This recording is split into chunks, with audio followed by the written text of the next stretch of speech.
November is Alzheimer's Awareness Month. It's a disease that hundreds of Coloradans are dealing with right now. And joining us this morning to help us learn more about it is Jim Herlihy from the Alzheimer's Association's Rocky Mountain chapter. Good morning, Jim. Thanks for being with us. Good morning. I want to start off by asking you how prevalent we see Alzheimer's in the state of Colorado. Well, we've got 76,000 people currently living with Alzheimer's in Colorado, and that's part of 6.7 million across the United States.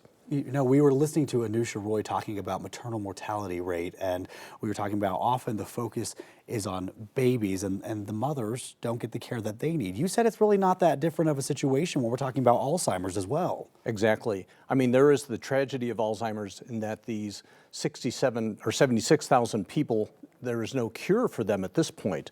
But for the 160,000 people who are serving as their caregivers, primarily family and friends, they put themselves through some pretty extensive and excruciating steps to care for their loved one. I mean, they're donating in excess of 30 hours a week per person to care for their loved one, and they have higher exhaustion rates. They have a third of them are talking about ideation of suicide, and there are cases where many of them will pass away before the person they're caring for. Oh, that just breaks your heart. And you were talking about the fact, too, they're working 30 hours on top of many times having another job that they have to manage. We have quite a few caregivers, and we have a separate support group for them. They're called sandwich generation caregivers, where they have children at home, they're working, and they're caring for either a spouse or for a parent. So what does the association do that might help these caregivers out? Well, the thing that we do is we offer, first of all, programs. Everything we do is at no charge. Programs to help people understand the changes their loved one is going through. How can they better communicate with them as they're going through these different phases of the disease, and to understand what they can be doing differently. And also some very tactical things in terms of planning for legal and financial, futures, so that when their loved one does pass away, they can have planned for the cost of the care and then understand what the implications are after they pass away. Jim, let's say we're not directly involved. Like, I watched my mom go through a similar struggle whenever she was taking care of my grandma. What can friends or family members who might be a little removed from the situation do to help out caregivers? The best thing you can do is give them the gift of time. I mean, they are so consumed by care that they often don't have time to go to their own doctor's appointments. They don't have time to go to the dentist, to get their hair cut, just to run errands, to get away because they don't feel that it's safe to leave their loved one home alone.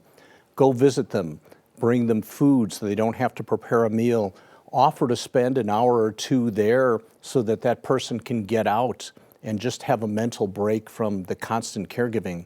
Because the reality is, over time, as this disease progresses, it's a 24-hour-a-day caregiving process. So even though you need to sleep, that person, their sleep patterns will be disrupted. So they may be up at midnight or 1 in the morning. Right. When you're sleeping, thinking everything is safe, at least now I can rest. The reality is that's not always the case. Yeah, we learn so much from you about this disease every time you come in. If anybody still has any lingering questions that maybe we weren't able to get to today, where could they go to find some answers? Our website is very comprehensive, alz.org, and you can take some of the classes there online, so even if you can't get away, you can do this in the comfort of your own home.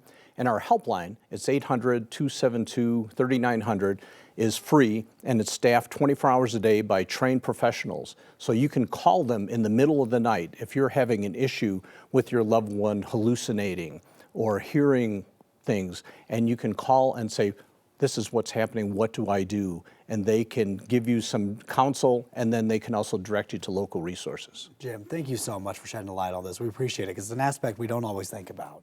My pleasure.